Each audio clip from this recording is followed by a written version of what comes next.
culminated in Brazil taking the extraordinary step. When I say Brazil, I mean one judge on the Supreme Court. He ultimately got 4 other judges to vote with him for it, but it was really at his impetus, who simply issued an order banning X from existing in Brazil, ordering every telecommunications company in Brazil to immediately cut off X at the IP level.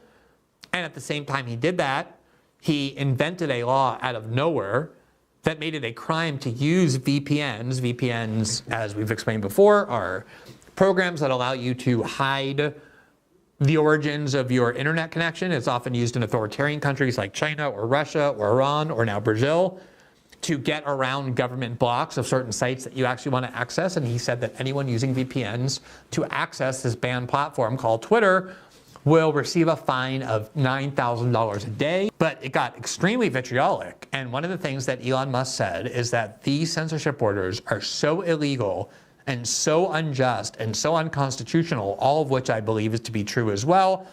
Having lived in this country for quite a long time in Brazil, having understanding quite well its constitution and its legal processes, that he just couldn't in good conscience continue to censor huge numbers of people with no explanation provided, including members of Congress the Brazilian people voted for in large numbers to represent them in Brasilia, in the country's capital. To lose Brazil, one of the most important markets financially for X, is a major blow.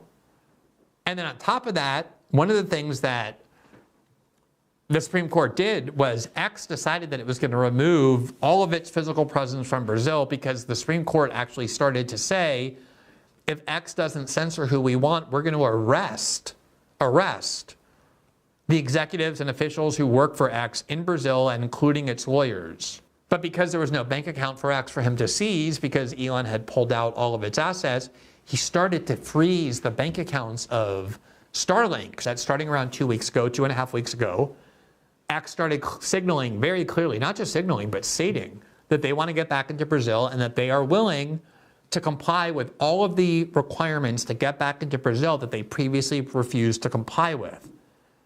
They started censoring every account that this judge had previously ordered banned, including elected officials. They appointed a representative of X who would be physically present in Brazil the way that it was required.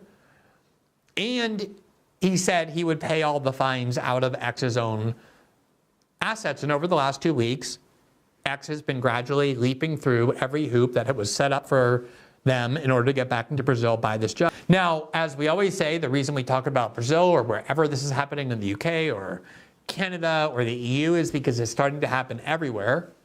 A big catalyst for what happened in Brazil was that 3 days before Brazil ordered X banned, France had arrested the founder, the multi-billionaire Russian founder of Telegram, Pavel Durov, who had always vowed to refuse government orders to censor or turn over data. They arrested him by luring him into Paris. They charged him with multiple felonies.